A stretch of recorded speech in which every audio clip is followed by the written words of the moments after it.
Qərbi Azərbaycanlıların real həyat hekayələrinin məcmuəsi Son tarixi mənbələr təbliğata qarşı Azərbaycan Respublikası Gənclər Fondu.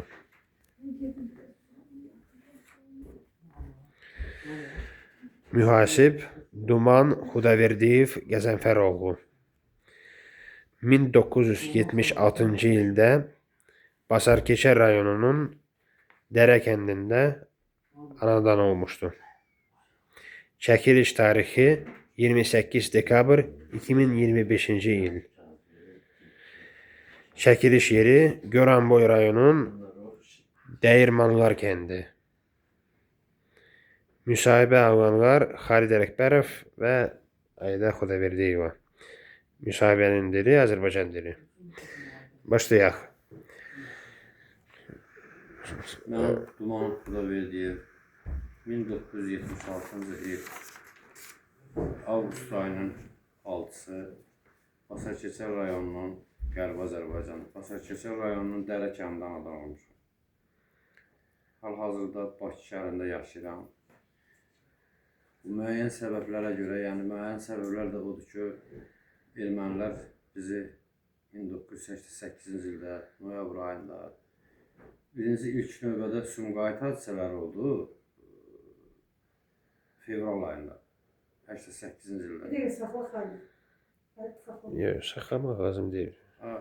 Sumqayıt hadisələrindən sonra, yəni belə çıxdı ki, yəni ki, güya ki biz Azərbaycanlılar olaraq ermənilərə qarşı hansısa bir pis hadisələr, halbuki o Azərbaycanlılar eləməmişdir. Onda həmən bu məfhur ermənilər eləmişdilər. Yəni Sumqayıtda özlərinə qarşı bir, nə bilim, bu müharibənin başlanması üçün, nə bilim, bu dövlətin dağılması üçün, bizi qaskın eləməkləri üçün onlar özləri yaratmış demək şəraiti. Daşnaq üstü partiya. Ona görə də mən bir neçə sual vermək istərdim bununla bağlı. Əvvəlcədən gəlin qayıdaq sizin uşaqlığınızın illərinə. Siz hansı məktəbdə oxumusunuz? Mən Ermənistan demək olmaz, yəni Göyçə mahallında İrəvan xanlığı olan, yəni bizim əbədi əzəli torpağımızda biz Basarkeçər rayonunun adından da məlumdur ki, Basarkeçər adı ermənilərdə yoxdur. Basarkeçər rayonunun Dərə kəndində oxumuşam mən 6-cı sinifə kimi. 76-cı ildə anadan olmuşam, 6-cı sinifə kimi də yeni orada oxumuşam. Orada mən gözəl bizim əbədi əzəli torpağımız, gözəl Göyçə gölünün ətrafında yaşamışıq.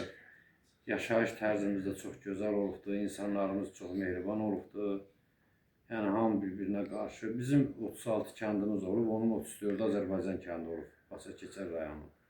Yəni bir də rayon mərkəzi olaraq Basarkeçər rayonunda ermənilər yaşayıbdır, rayon olaraq. Orada da məsələn ermənilər də yaşayıb, Azərbaycanlılar da yaşayıb. Belə çox gözəl yaşamışıq. Yəni hər zaman ermənilər bizim Azərbaycanlıları gördüyü zaman həmişə bizdən qorxardılar. Bizə türk deyə müraciət edərdilər. Türklər gəldi, falan oldu, fesməkan oldu. Yəni belə şeylər görmüşük. Hansı təhqir ifadələrindən istifadə edirlər? Bizə türk deyə müraciət edirlər. Türk təhqirdirmi?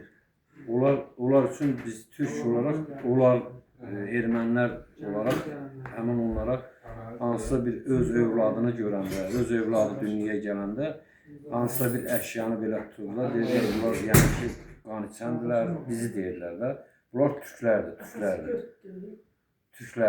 Yəni bizə türk deyə müraciət edirlər. Türk onlar üçün elə bir ki, yəni uşaqlarını qorxudacanda deyəndə məsələn biz uşağa deyirik, biz anadan olanda uşaq biraz nadiçliyinə deyirik ki, məsələn Xoxan gəldi. Onlar amma şərəfsiz ermənilər bizə deyirlər ki, yəni öz balalarına deyirlər ki, türk. Yəni biz necə uşaqlarımızı Xoxanla qorxudan kimi, onlar da bizi öz balalarını bizlə qorxurdular, türk. Siz bunu şəxsən eşitmisinizmi? Bəli. Yəqin ki, erməni əsli tanışlarınız var idi o rayonda. Tanışlarım deyəndə, yəni ki, mən eşitdiyimə görə, böyüklərimizdən də eşitdiyimə görə, yəni mən 13 yaşında oradan çıxmışam, amma mən orada görmüşəm də, yəni ermənilərlə ünsiyyətdə olurduq. Rəhmətli atamda orada poçta işləyirdi. Hərçənd belə bir indi deyək, yəni ermənilər gəlirdi bizim məsələsini deyim də, yəni kəndə də gəlirdilər, görürdük də erməniləri. Yəni mən şəxsən heç vaxt onları sevməmişəm. Mənim atam poçta işləyirdi. Mən uşaq olsam da bir gün həmin bu atamla işləyən ermənilər, yəni poçta işləyirdi. Bu erməni işlədikləri də bir iş kollektivi idi. Gəlmişlər bizə Göyçə xəngəli yeməyə. Mən də uşaq idim. Mənim onda olardı 11 yaşım olardı. Rəhmətli anamda xəngəl bişirmişdik. Göyçə xəngəli. Onlar da ermənilər də bizim o ümumiyyətlə bizim mətbəx haqqında, yəni onlar çox sevirdilər Azərbaycanlıların mətbəxindən yeməyə, yəni kababından tutmuş, xəngəlindən tutmuş, hər şeylə. Elə oturdular evdə bizdə yemək yedilər. Elə süfrə açıldı, xəngəl pişdi. İstədilər yemək yeməyə. Elə oturanda mən də uşaq idim. Onlara qarşı mənim o qədər demişlər ki, bizim böyüklərimiz, ermənilər cavırdılar, belədilər.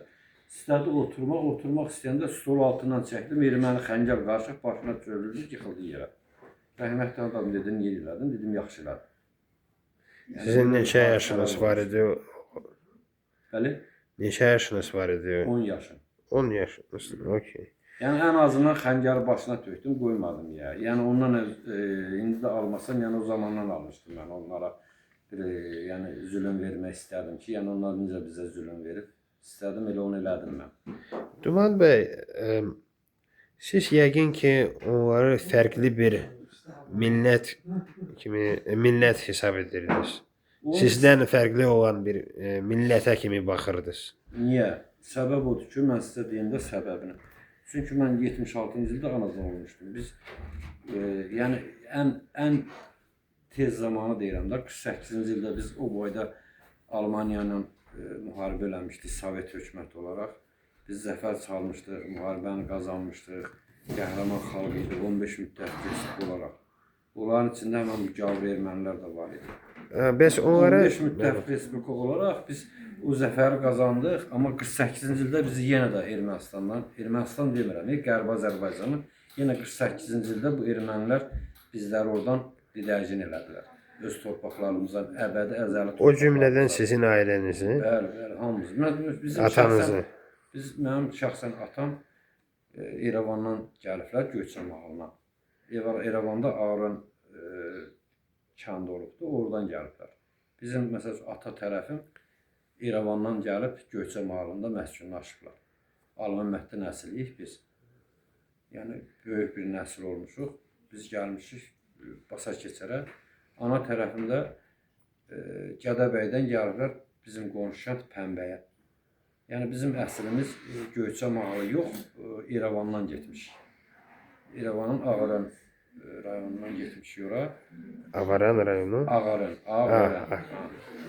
Oradan getmişik. Bizim məsələn əslimiz, ata tərəfimiz, kökümüz oradan gələnlərdir. Sonra gəlmişik, orada məskunlaşmışıq. 48-ci ildən sonra gəlib orada məskunlaşıblar. Oradan da əvvəl olub da bizimkilər. Yəni 48-dən qabaq gəlmişik orada. Mənim məsələn qohumlarımdan 41-45-ci müharibədə gediblər, geri qayıtmayıblar. Yəni belə də, yəni biz, amma onu mən eşitdiklərimə görə, böyüklərdən, ağsaqqallardan eşitdiyimə görə həmişə ermənilər bizə qarşı, o da o ermənilər deyəndə ki, belə, yəni Çar dövləti bizim məsələn bu torpaqların İrəvan xanlığına, İrəvan torpaqlarından verilibdir. Yəni bu Ermənistana, Ermənistan kimi bir orada bir dövlət yaradıblar. Ona görə də bizim yəni acınacaqlı devrimiz elə Çar dövlətindən mənlər, amma ermənilər bizim xalqa həmişə yəni kiminsə köməyinlə, yəni onların özləri üçün deyil, yəni öz başları üçün deyil, ona elədir. Onu kimsə dəstək olmağı nəticəsində bizləri salırlar belə. Sonra məlum məsələlərə görə 1988-ci ildə yenə bu müharibələr başladı. Mən onda 6-cı sinifdə oxuyurdum. Yəni mənim orada çox gözəl xatirələrim olub, uşaqlığım, gəncliyim. Mən hal-hazırda həm ovçuyam, həm balıqçıyam. Allah bütün ölənlərə rəhmət eləsin. Mənim atam rəhmətlik məni 6 yadıma gəldiyi zamandan danışaq. Yəni 5-6 yaşında özünlə məni aparardı balığa, balıq tutardı. Yəni o Göyçə gölünün balığından, yəni gətirərdik, evdə yeyərdik. Yəni hər şeyimiz gözəl idi. Ali bizim məsəl üçün bizim bir bağımız var idi. Allah ömür rəhmət eləsin, rəhmətli atam salmışdı. Burada elə gözəl armudlar var idi. İnanırsan onun ətrini biz padvala qoyurdular, biz də padval deyirdik. Padvalda tək armudu yox, bütün meyvənin ətirləri, nə bilim, gəncliyim, uşaqlığım. Mən birinci sinifə gedirdim, orada qar yağırdı. 6 ay qış olurdu, 6 ay yay olurdu. Mənim rəhmətli anam, atam qucaqlarını alırdı, məktəbə aparırdı. Yəni qar çox olurdu, soyuq olurdu. İsti də isti olurdu. Çox gözəl bir məmləkət idi, həqiqi mənada. Yəni gəlirlər o vaxtı nəyə qoyub, nəyə gedim, üzr istəyirəm.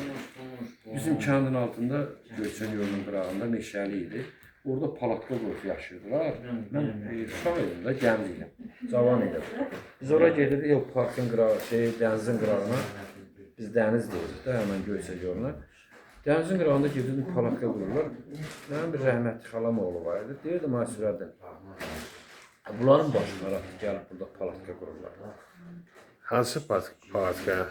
Mərasim palatkası yoxsa? Palatka da, yəni palatka bildiyimiz, yəni o çöl adamımızı yaşayır palatkada. Elə bir palatkalar qururlar. Deyirdim, bunlar dəridilər burada, niyə? Yəni uşaq edim də, qanmırdı. İndi mən yəni nəyə gəldim? Ovçuyam mən, balıqçıyam.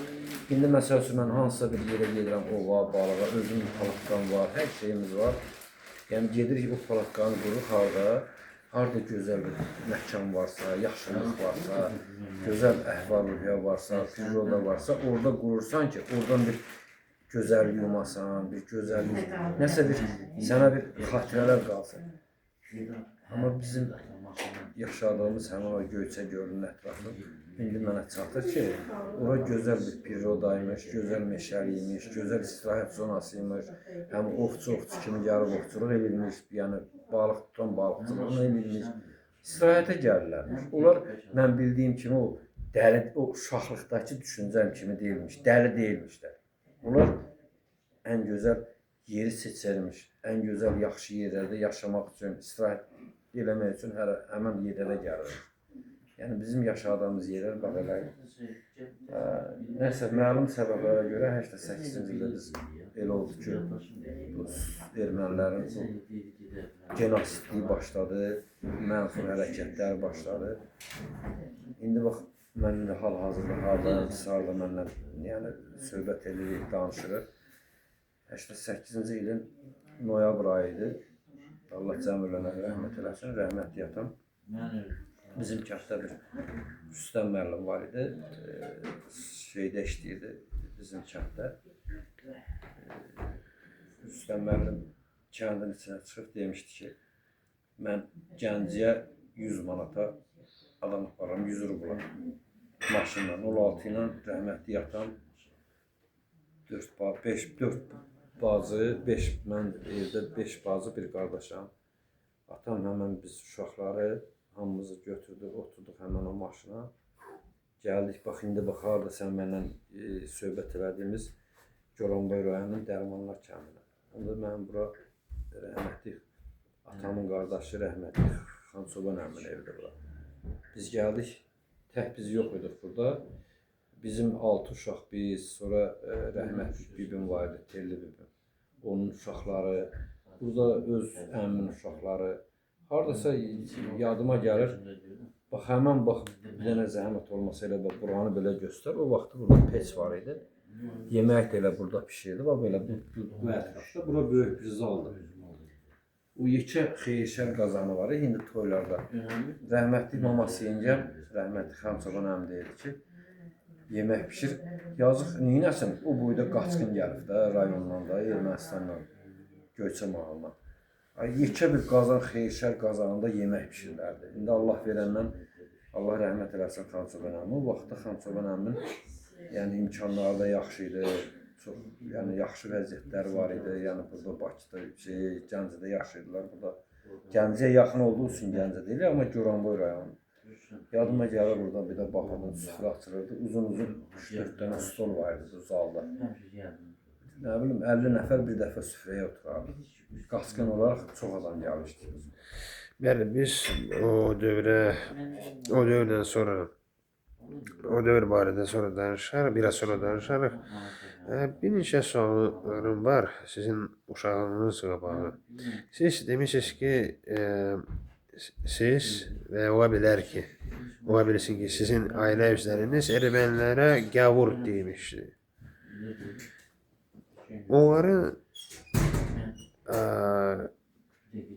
Onların gavur olmasının məqarı nədən ibarət idi?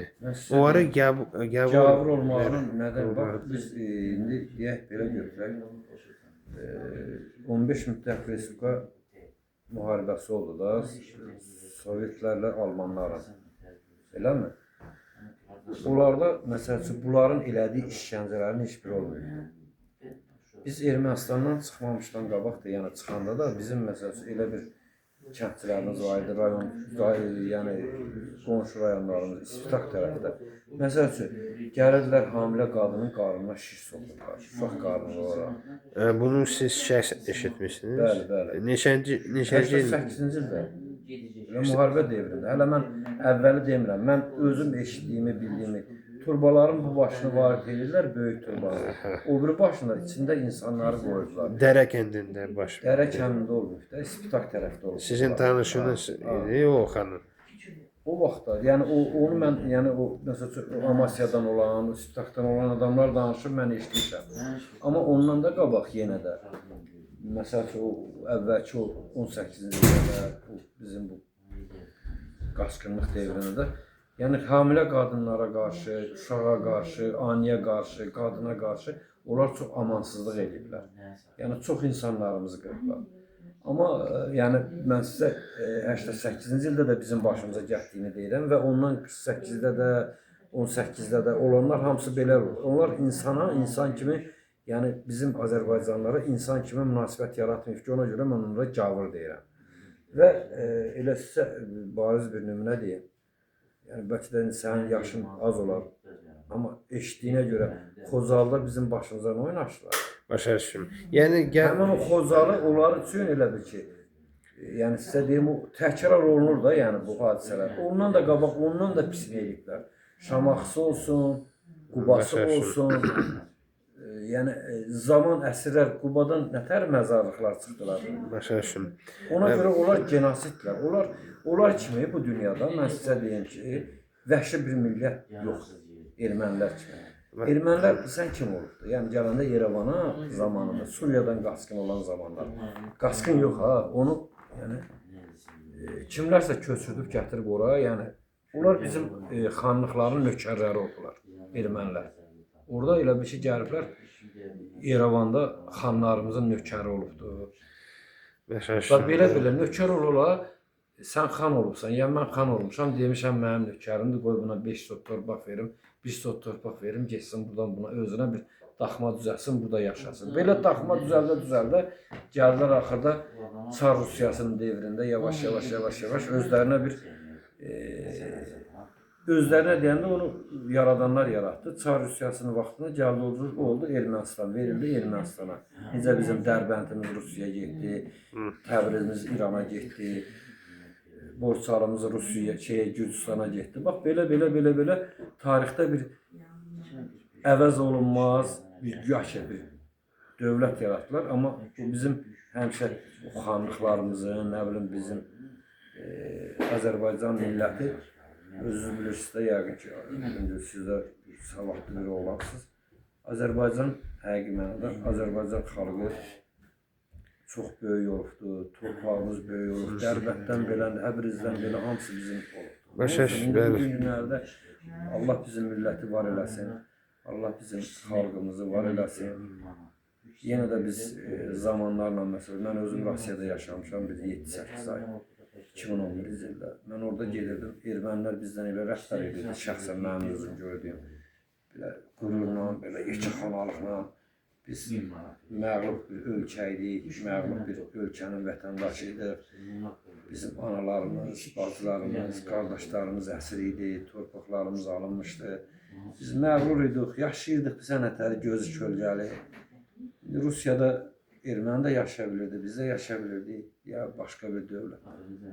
Daha çox məlumat verə bilərdinizmi? O sizin həyatınızın o dövrü barədə. Yəni ermənilər sizə, Rusiyadakı ermənilər sizə hansı hərəkətlər edib ya da eləməyib? Rusiyada sən nəzər, mən ona gətirirəm sözümü ki, yəni indi biz Ermənistanda bizə qarşı çox təqlid edici hərəkətlər olurdu. Biz acizə, məsələn, noyabr ayında mən atam bizi maşınla buraya Gəncəyə, həmən bu kəndə gətirəndə bizi o Krasnoselsk rayonundan çıxandan sonra Orzana Gidze var idi kənd.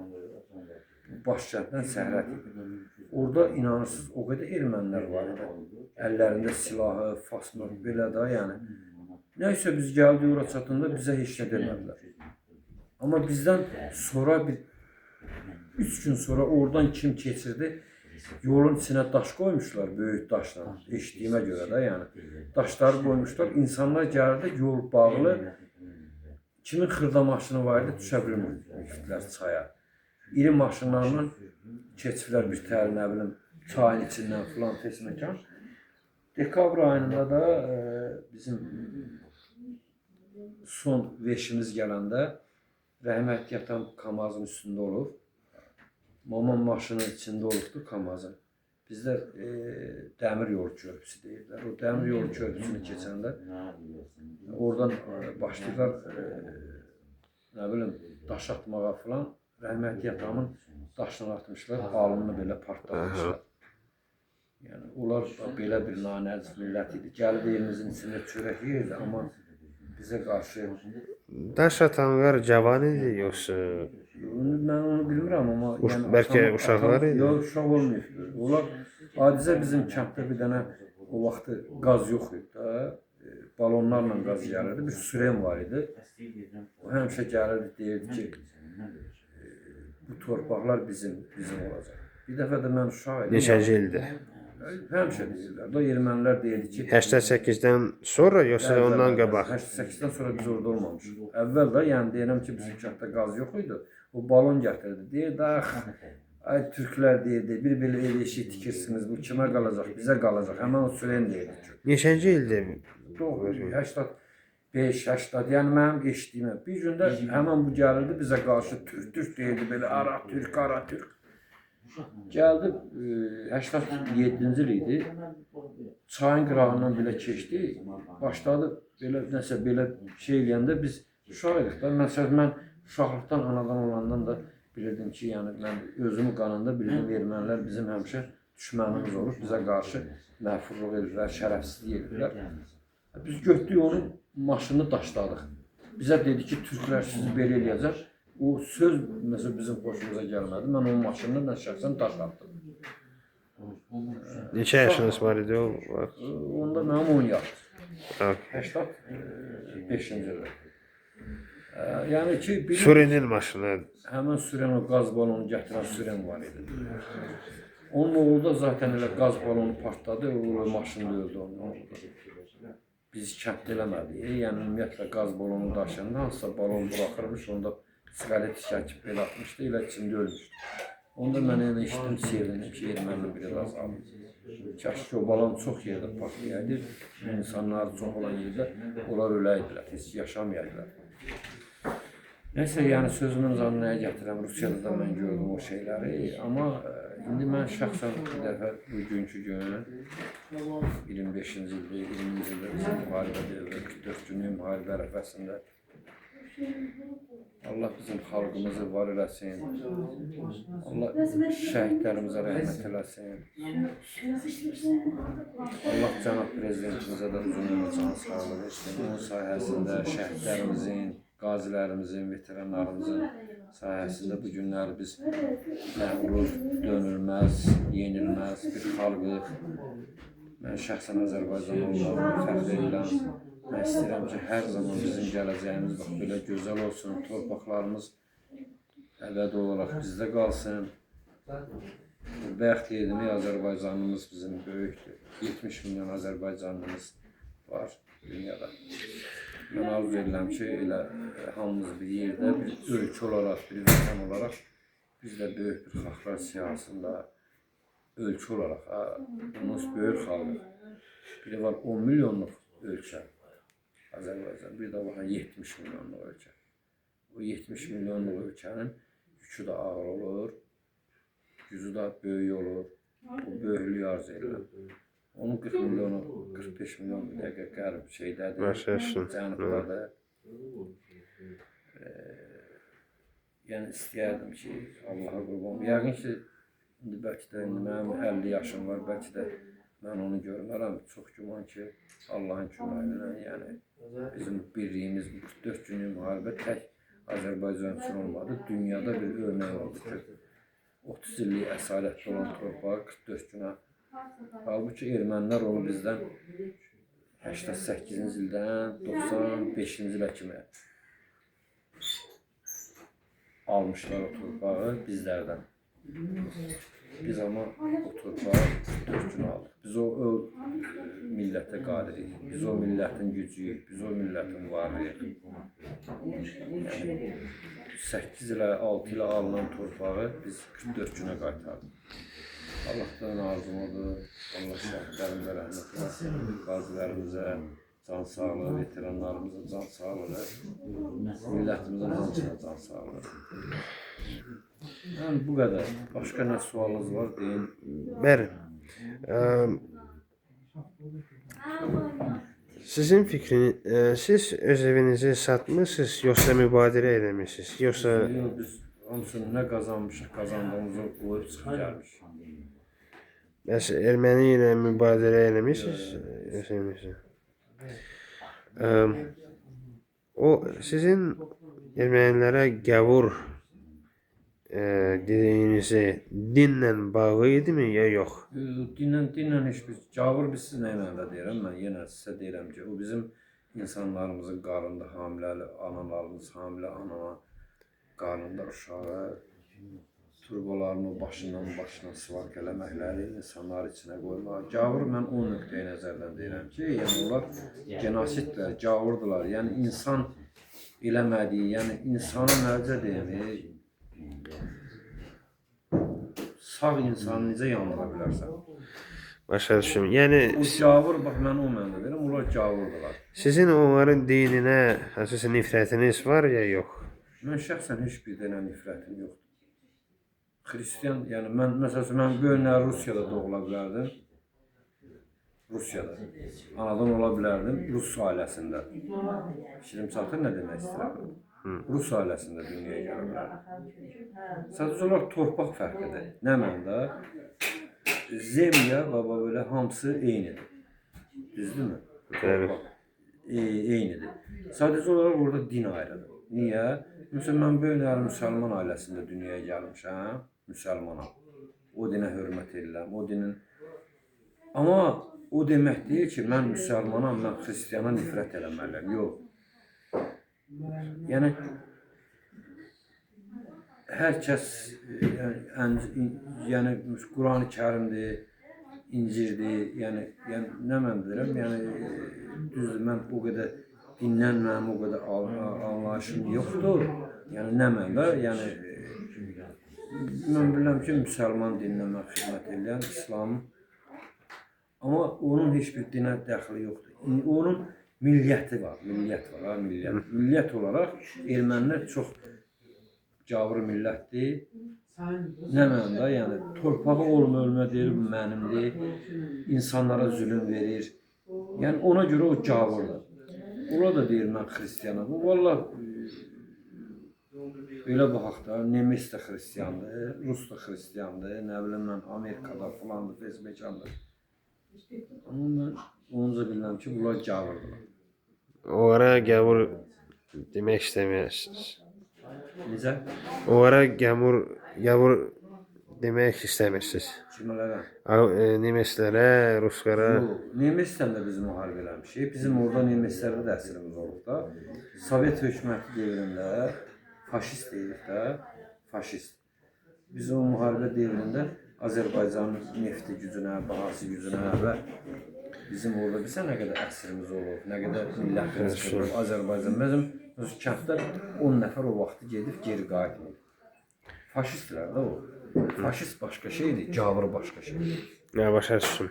Faşist onlar da əsir tutublar, amma bizi onlar kimi turbanın içinə salıb kəsməyiblər, qarnında uşağı öldürməyiblər, bildiyin faşistlər. Mən Amma bu ermənilər faşistdən də pisdirlər də. Biz əvvəl deyirdik ki, faşist belə, amma bu faşistlərdən də pisdirlər. Cavırlar da. Yəni bunlar necə deyim, cavıra mən necə deyim, bu insanlığa sığmayan bir müharibə eləyərik. Məsələn, torpaq uğrunda müharibə olar da biz görmüşük də, biz dünya müharibələri görmüşük də. Yəni bizim mən də görməsəm bizim böyüklər görübdür.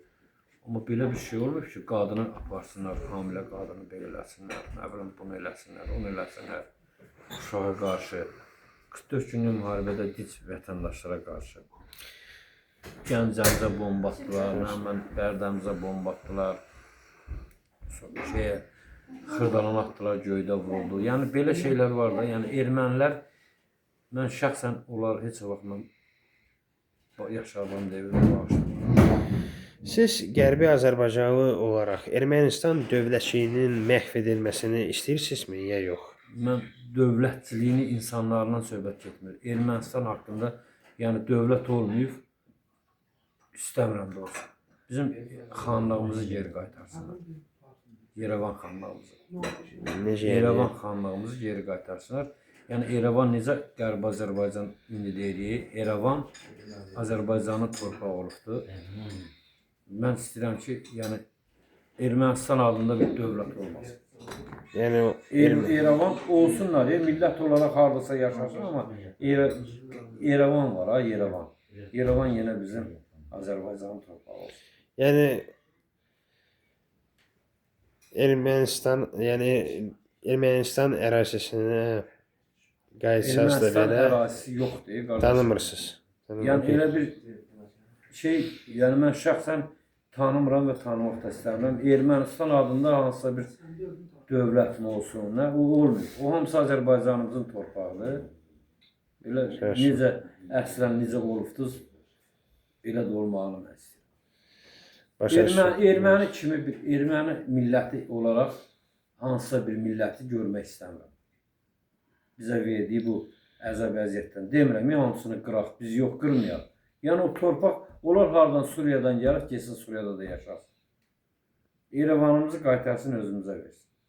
Başa düşdüm.